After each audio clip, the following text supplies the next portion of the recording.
नमस्कार, मैं चुनचुन कुमार। स्वागत है झारखंडी हिंदी न्यूज पर। चलिए जानते हैं आज की छोटी बड़ी सभी महत्वपूर्ण खबरों को।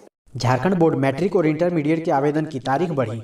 झारखंड बोर्ड मैट्रिक और इंटरमीडिएट परीक्षा के आवेदन की तारीख बढ़ गई है। छात्र छात्रा अब बिना निलंब शुल्क के 6 फरवरी तक ऑनलाइन आवेदन कर सकते हैं। वहीं विलंब शुल्क के साथ 7 फरवरी से 18 फरवरी तक आवेदन फॉर्म लिए जाएंगे। झारखंड एकेडमिक काउंसिल ने आवेदन करने की तारीख बढ़ा दी है। जैक के सचिव महीप कुमार सिंह ने गुरुवार की देर शाम इसकी सूचना भी जारी कर दी। मैट्रिक और इंटरमीडिएट 2021 की परीक्षा के लिए ऑनलाइन आवेदन 2 जनवरी से ही भरे जा रहे हैं। रांची में सीएम आवास घेरने जा रहे संविदा कर्मियों पर लाठीचार्ज, महिला समेत कई प्रदर्शनकारी घायल। झारखंड की राजधानी रांची के बिरसा चौक पर आंदोलन कर रहे 14वें वित्त आयोग के संविदा कर्मियों पर पुलिस ने जमकर लाठियां भांजी। संविदा कर्मी सीएम हेमंत सोरेन के आवास घेरने जा रहे थे। इस बीच पुलिस कर्मियों ने उसे रोका। थोड़ी बहस हुई। पुलिस द्वारा काफी समझाने के बावजूद जब संविदा कर्मी नहीं माने तो उन पर लाठीचार्ज किया गया। इस लाठीचार्ज में महिलाएं समेत कई प्रदर्शनकारी घायल हुए।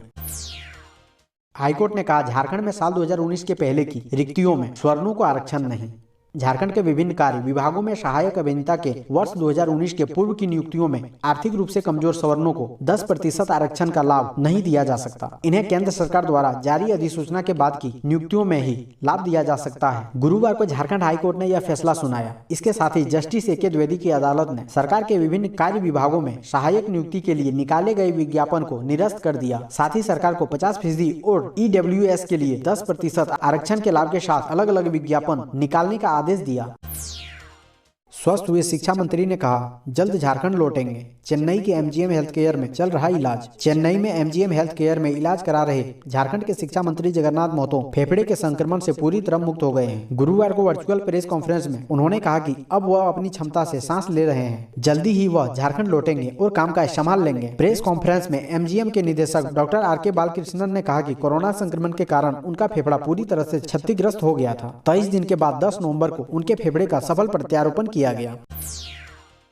हेमंत सोरेन पर रघुवर दास का वार। पूर्व सीएम बोले, फंड का रोना रोने वाले चार्टर प्लेन से जाते हैं दिल्ली। 6 लाख रुपए महीने किराए वाले बंगले में ठहरते हैं। झारखंड के पूर्व मुख्यमंत्री रघुवर दास ने शुक्रवार को हेमंत सोरेन पर बड़ा हमला बोला है। उन्होंने आरोप लगाया है कि राज्य के विकास के लिए नहीं, सत्ता में बैठे लोगों की सुख सुविधा के लिए पैसों को खर्च किया जा रहा है। उन्होंने कहा कि खजाना खाली का बहाना बताकर राज्य का विकास काम रोक दिया गया है। बीजेपी प्रदेश कार्यालय में आयोजित प्रेस कॉन्फ्रेंस में रघुवर दास ने कहा कि रांची से दिल्ली के रोजाना 17 फ्लाइट होने के बाद भी सीएम चार्टर प्लेन से दिल्ली जाते हैं। दिल्ली में झारखंड भवन में सीएम के लिए कमरा होने के बाद भी वहाँ 6 लाख रुपए महीना वाले मकान में ठहरते हैं। कोडरमा में अवैध चाल धंसने से मलबे में दबकर 4 लोगों की मौत। 24 घंटे के बाद सभी शव निकाले गए। कोडरमा के फुलवरिया के पास माइका के अवैध खनन के दौरान खदान में चाल धंसने से 4 लोगों की मौत हो गई। घटना गुरुवार शाम की है। घटना के 24 घंटे बाद सभी शव को खोज निकाला गया है। 2 जहां गुरुवार को ही निकाल लिए गए थे, वहीं 2 शव शुक्रवार को निकाले गए। मरने वालों में बरसोतियावर निवासी लखन दास, महेंद्र दास व चंद्र दास के अलावा फुलवरिया निवासी कौशल्या देवी का नाम शामिल है। जिला प्रशासन की टीम ने JCB और पोकलेन की मदद से सभी का शव निकाला। स्मार्ट सिटी में बनेंगे मंत्रियों के बंगले। हर घर की कीमत करीब 3 करोड़। सब कुछ ठीक ठाक रहा तो झारखंड के मंत्री शानदार बंगलों में रहेंगे। उनके लिए ऐसे बंगले बनवाए जा रहे हैं जो खूबसूरत तो होंगे ही, लग्जरियस और लैंडस्केपिंग से भरे हुए होंगे। ये बंगले yoga park, common gym, cycle path सहित कई तरह की सुविधाओं से सजे होंगे। दरअसल रांची स्मार्ट सिटी में प्रस्तावित मंत्रियों के एक बंगले की लागत 2.5 से पौने 3 करोड़ रुपए होगी। वहाँ करीब 7 एकड़ में मंत्रियों के लिए 12 बंगले बनाए जाएंगे। बंगलों समेत पूरे परिसर का निर्माण वास्तुशास्त्र के अनुकूल कराया जाएगा। दिल्ली के बाद अब झारखंड में भी सड़क हादसे में घायल को अस्पताल पहुंचाने पर नहीं होगी पूछताछ। सरकार 2,500 इनाम देगी। आमतौर पर लोग सड़क हादसे में घायलों की मदद करने से कतराते हैं। वे डरते हैं कि घायलों को अस्पताल पहुंचाने पर कई कानूनी औपचारिकताएं पूरी करनी पड़ेगी, वे बेवजह कानूनी पचड़े में पड़ेंगे। यही सोचकर लोग घटना स्थल से गुजर जाते हैं। कोई भी घायलों की मदद करने और उन्हें अस्पताल पहुंचाने के लिए आगे नहीं आते। लेकिन अब यह सब कुछ बदलने वाला है। दरअसल हादसों में घायलों को अस्पताल पहुँचाने पर झारखंड सरकार उन्हें 2500 रुपए का इनाम देगी। उन्हें ट्रॉफी और सर्टिफिकेट भी मिलेगा। मुख्यमंत्री हेमंत सोरेन ने स्वास्थ्य विभाग से 31 जनवरी तक इस आशय का प्रस्ताव मांगा है। मुख्यमंत्री हेमंत सोरेन का मानना है कि सरकार की इस कोशिश से लोग सड़क हादसे में घायलों की बेझिझक मदद करेंगे। घायलों को समय पर मदद मिलेगी तो बड़ी संख्या में लोगों की जान बचाई जा सकेगी। यही नहीं, अब इस योजना के तहत घायलों के इलाज का पूरा खर्च भी राज्य सरकार उठाएगी। नाबालिग बच्चों को तंबाकू उत्पाद बेचना अपराध। राष्ट्रीय तंबाकू नियंत्रण कार्यक्रम के तहत गोड्डा जिला स्वास्थ्य समिति की ओर से शुक्रवार को स्थानीय सिद्धू कानू सरस्वती विद्या मंदिर ललमटिया एवं सिद्धू कानू आदर्श विद्यालय ललमटिया में कक्षा 10वीं के छात्र छात्राओं को तंबाकू सेवन के कुप्रभाव के बारे में विस्तृत जानकारी दी गई। जिला स्वास्थ्य समिति गोड्डा के सलाहकार डॉक्टर संतोष कुमार एवं एनसीडी शंभू कुमार गोस्वामी ने छात्र छात्राओं को जानकारी देते हुए बताया कि वर्तमान समय में तंबाकू उत्पाद के उपयोग से कैंसर और स्वास्थ्य संबंधी कई बीमारियां हो रही है। इससे स्वास्थ्य के साथ साथ आर्थिक नुकसान व सामाजिक कुप्रभाव बढ़ रहा है। सरकार द्वारा तंबाकू उत्पाद पर नियंत्रण करने के लिए लगातार अभियान चलाया जा रहा है। साथ ही उन्होंने बताया कि तंबाकू उत्पाद को रोकने के लिए कोटापा एक्ट लागू किया गया है, जिसके तहत नाबालिग बच्चों को तंबाकू उत्पाद के विक्रय पर रोक लगाना है। झारखंड में किराए पर घर चाहिए तो आईडी के साथ देना होगा गारंटर का नाम। झारखंड के रांची में अब किराया पर मकान लेने के लिए किराएदारों को आईडी कार्ड के साथ गारंटर का नाम भी देना होगा। अगर गारंटर का नाम नहीं देंगे तो जहां काम कर रहे हैं उस कंपनी का नाम या लोकल पहचान देनी होगी। रांची पुलिस की ओर से किराएदारों के सत्यापन के लिए जारी फॉर्म में इसका उल्लेख किया गया है। फॉर्म में गारंटर का नाम, पता और फोटो और पहचान अनिवार्य रूप से देना होगा। रांची पुलिस ने सभी मकान मालिकों से गारंटर के बगैर मकान किराए पर नहीं देने को कहा है। इस फॉर्म को 26 जनवरी के बाद सभी थानों को उपलब्ध कराया जाएगा। पुलिस अफसरों का मानना है कि इस नई व्यवस्था से अपराधी किराए के मकान में नहीं रह पाएंगे, साथ अपराधी घटनाओं पर भी लगाम लगेगा। बीएड में दाखिले के लिए मेरिट लिस्ट जारी, पहले 3 स्थानों पर छात्राएं।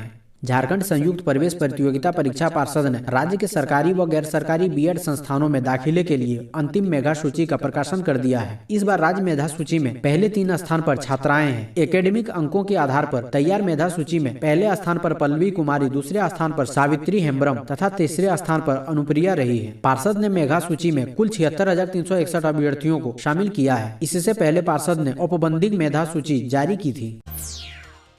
मजदूरों को काम देने में मनरेगा ने तोड़े सारे रिकॉर्ड, 9 माह में 935 लाख मानव दिवस का हुआ सृजन। ग्रामीण विकास विभाग सचिव आराधना पटनायक की अध्यक्षता में शुक्रवार को सभी जिलों के उप विकास आयुक्तों एवं सभी प्रखंड विकास पदाधिकारियों के साथ वीडियो कॉन्फ्रेंस के माध्यम से मनरेगा एवं प्रधानमंत्री आवास योजना की प्रगति की समीक्षा की गई। सचिव आराधना पटनायक ने सभी जिलों के उप विकास आयुक्तों को मनरेगा योजना अंतर्गत मानव दिवस सृजन में बढ़ोतरी के लिए बधाई दी। उन्होंने कहा कि ग्रामीण परिवार को मनरेगा के तहत अस्थायी आजीविका प्रदान करने की दिशा में राज्य सरकार ने कोरोना कालखंड के बावजूद अब तक सबसे बड़ी उपलब्धि हासिल की है। बीते 9 माह में ही 935 लाख मानव दिवस का सृजन हो चुका है। लक्ष्य 1100 लाख मानव दिवस सृजन का है, जिसे मार्च तक प्राप्त करने का काम किया जा रहा है।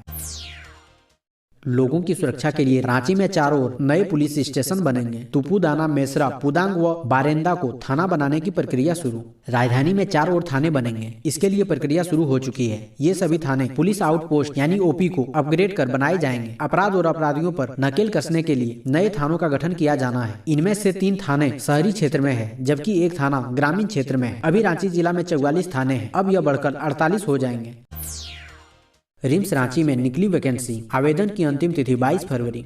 रिम्स में नियुक्ति का सिलसिला फिर से शुरू हो चुका है। गुरुवार को रिम्स निदेशक डॉक्टर कामेश्वर प्रसाद ने विज्ञापन निकालते हुए चिकित्सा अधीक्षक व चिकित्सा उपाधीक्षक के एक पद के लिए आवेदन की मांग की है। आवेदन की अंतिम तिथि 22 फरवरी निर्धारित की गई है, जिसके बाद साक्षात्कार के माध्यम से इनका चयन किया जाएगा। चिकित्सा अधीक्षक के लिए अधिकतम उम्र सीमा 56 वर्ष निर्धारित की गई है, जबकि उपाधीक्षक के लिए 50 वर्ष तय है। कार्य अनुभव की बात करें तो अधीक्षक के लिए पीजी के बाद अस्पताल प्रबंधन में 10 वर्षों का अनुभव होना चाहिए। वहीं उपाधीक्षक के लिए किसी भी 500 बेडेड अस्पताल में 5 वर्षों का प्रबंधन अनुभव होना चाहिए। झारखंड में विस्टाडोम कोच ट्रेन परिचालन की उठी मांग, पर्यटन समेत रेलवे को होगा इससे लाभ। झारखंड में पर्यटन की अपार संभावनाएं हैं। इसको नई दिशा देने और पर्यटकों को यहां की खूबसूरती को दिखाने के उद्देश्य से विस्टाडोम कोच वाली ट्रेनों के परिचालन की मांग उठी है। इससे न सिर्फ पर्यटन बल्कि रेलवे को भी काफी लाभ मिलेगा। इस संबंध में रांची के सांसद संजय सेठ ने दिल्ली में रेलवे बोर्ड के चेयरमैन सुनीत शर्मा से भेंट की। इस दौरान रांची से यात्रियों की सुविधा को ध्यान में रखते हुए विभिन्न ट्रेनों के परिचालन की मांग भी की है। झारखंड में निजी अस्पताल खोलने के लिए बनेगी नीति।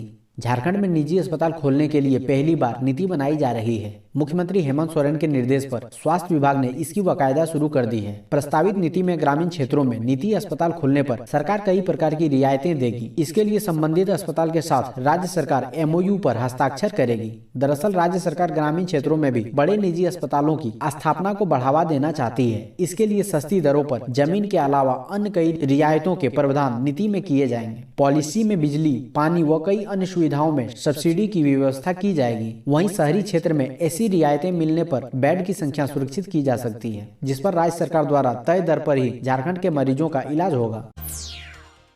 अब डिजिटल होगी ब्लैक बोर्ड, तैयारी शुरू। विनोबा भावे विश्वविद्यालय में पढ़ाई का तौर तरीका बदलने जा रहा है। चौक और डस्टर का दौर से आगे बढ़ते हुए विनोबा भावे विश्वविद्यालय के गुरुजी अब डिजिटल दौर में बढ़ने जा रहे हैं। पढ़ाई और तकनीक से जोड़ते हुए विनोबा भावे विश्वविद्यालय अपने सभी कॉलेजों व स्नातकोत्तर विभागों में डिजिटल बोर्ड लगवाने जा रही है। पहले चरण में करीब 50 बोर्ड लगवाए जाएंगे। विनोबा भावे विश्वविद्यालय ने इसके लिए निविदा भी जारी कर दी है। बताया जाता है कि फरवरी माह के अंत तक सभी विभागों में यह बोर्ड लगा दिए जाएंगे। डिजिटल बोर्ड लगाने से ऑनलाइन पढ़ाई में आसानी होगी, साथ ही इसमें पुरानी कक्षाओं के रिकॉर्ड भी बोर्ड में दर्ज रहेंगे। इससे शिक्षकों के साथ साथ विद्यार्थियों को सहूलियत होगी।